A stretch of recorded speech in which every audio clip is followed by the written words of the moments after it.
LP of those out there, and I still have it. It's fantastic. Right on, man. Well, yeah, that's amazing. I'm so glad you mentioned that. I never would have guessed that in a million years. Oh yeah.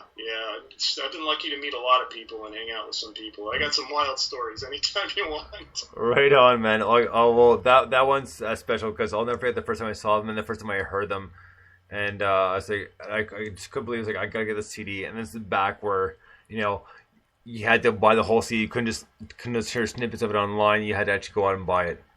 Yeah, it was a different time then, but if you ever took the risk on River Runs Red, man, that thing paid you back. Oh, man, that is a classic album as far as I'm concerned, and just, the vocals are crazy, to see him live, he's a short little guy. He reminds me of Maynard from Tool, right, because he's a small guy, but they have such a huge diaphragm for the music, and just belt all those tunes, holy crap, how can you hit those high notes like that? Yeah, he's amazing. He blew my mind. Right on, man. So we're going to get to a song off your new EP, Valley of the Lost. And the first one to get to is the newest single. Here we have Windows and Wires. Dig this. Thanks.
Right on. So as One Man Standing with Windows and Wires off his new EP, Value of the Lost. Now this one, Brian, like I love the kind of the deep, kind of more like a monotone sound. Meaning it was like had a kind of deeper, kind of creepier feel to it. Now this one, just the title, Windows and Wires. I mean, where did the idea for that come from? Actually, I'll tell you, the most of the songs, going back to the whole demos thing, if there's anything that I do, I demo the names of songs, because I will start writing a song and I will name it, and then I will hate the name in about 2 days when I go to open the file again, and then I'll change the name. And this one actually ended up coming together when the album was done. I actually, I was getting ready to copyright it, and right before I copywrote it, I went through and I actually changed the names of about 2 or 3 of the songs.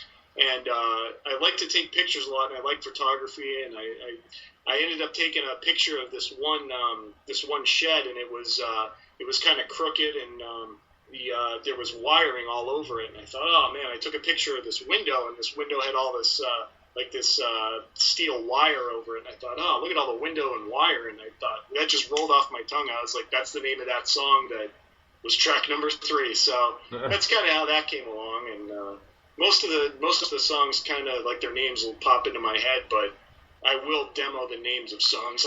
I am guilty of that multiple times. So usually I won't be stuck on a song until the day the copyright comes around, and then I have to have a talk with myself and say, is that the name that I definitely want this time? And that's what I have to stick with. So that's how that came along. I was going to say, well, you had one job, right? Yeah, I know, right?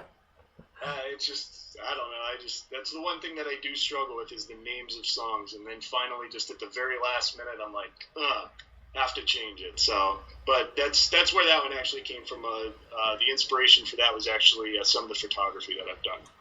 Right on. So essentially, with this EP and the past EPs, so you just kind of get the song done and then say, well, now we'll get the title and then we'll be done with it? Yeah, kind of. Usually once I go through like the final mix and stuff like that, that's kind of when they get, the names to them for the most part. Just because I have to, look at the title so much and say, all right, well, this is, what I want to change, or maybe this song didn't feel right, or, that song to me actually kind of, the sound to that song kind of fit like that. Like my brain just kind of vibrated the right way when I said that song should be called Windows and Wires. And I was like, yep, that's right. Yep. Nope. I've been watching a lot of Archer lately, so excuse that. No, it's all good. It's all good. Matter of fact, it's funny. I was thinking about, one of the first couple times that you and I had talked, you were playing stuff from my first EP, Sketchbook of the Scars, and like in Veil and Obfuscate, I think Forgotten Bee was on, and she had said, boy, I wonder where the name for that song came from. And actually, and this is, another way that you and I are probably very similar. Right. I was always into the X-Files. Oh yeah. And there was a line to one of the times that Scully had said. She said something about that the government would try to unveil and obfuscate as much as possible. And I was like, wow, that's really cool. I really, really like that. So those two songs actually ended up getting made pretty much back to back. And I really like those. I really like those titles, and they kind of fit that dark and kind of hidden type meaning to it. So that's why I ended up keeping those. So I kind of stole that from the X-Files a little bit. No, man, that's cool, because speaking of X-Files, when that was going on, we would gather at somebody's house, like, grab a case of beer and go to the person's house, because in Montreal at the time, it was played around midnight. Same thing with South Park, because of the content, right? So we'd find a person's house to go to, and midnight come on, we have a case of beer. It's like, all right, time for X-Files to South Park, right? So it was needless to say, a great weekend, at least as far as I was concerned. So yeah, absolutely. I was always into those guys. That show always was so great. So especially when I saw the reboots, like, that's amazing. And of course, how can you forget the Simpsons, right? Oh my God! I grew up on that. I remember when the big controversy was them saying the HE double hockey sticks on there. Right. I I think he was the first cartoon character to ever say it. Oh my god, I remember reading about it forever. It was Oh hilarious. man, no, I remember that too. Yeah, that was cool. Yeah. Or Mulder's picture was his FBI ID was him in the Speedo. Yeah. Yeah. Yeah. I'll tell you what, man. They had some good ideas. I always dug them. They were some good shows. I think I must have watched the Fight the Future movie probably about 100 times. That was fantastic. Yeah. Well, you know what? With that one, is this test really necessary? No, I just like his son to lose weight. But his fat is mesmerizing, you know. Yeah. He's like struggling. Yeah,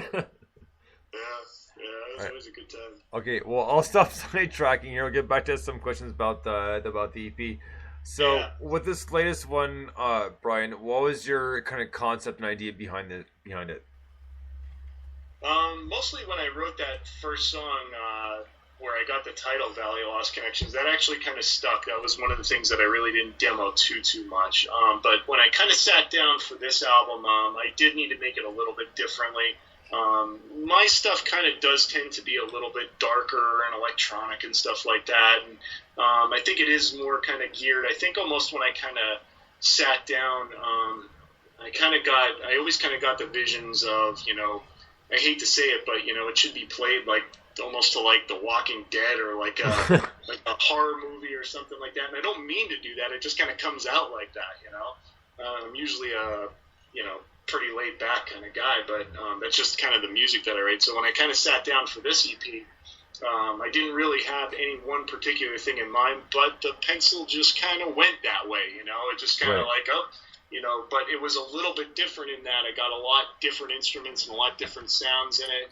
I got a lot more, effects, but overall, I think there was a couple of songs that I would sit down and I would kind of get a different vibe from. Like, one of the songs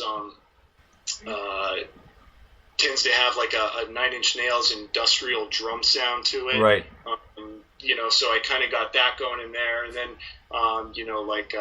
Passion to Ashes has a lot of like John Carpenter style bass line synth in it, and I think that's just when I sit back and I kind of listen to my own stuff, I'm kind of like, yeah, I guess I can kind of see how those guys would kind of inspire me to do different things. Right. But it ultimately, it kind of came out, and it was a little bit different than my last one. But I think I like it. I like it a lot. Now, how have you found the transition from the last EP to the newest one? Well, the last EP took 2 years for me to do start to finish. Now, I did pick up another project that was totally different than what I do in the interim of that last one. So I lost maybe about 6 months of time there because I was dedicated to that other project, Right. which will come out later. But